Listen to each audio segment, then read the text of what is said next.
شب جمعہ کا درود۔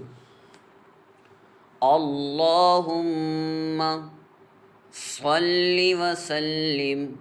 وبارک علی سیدنا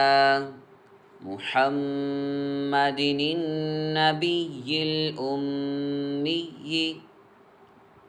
الحبیب العالی القدر العظیم الجاہ وعلی آلہ وصحبہ وسلم۔ بزرگوں نے فرمایا جو شخص ہر شب جمعرات کی درمیانی رات یہ درود شریف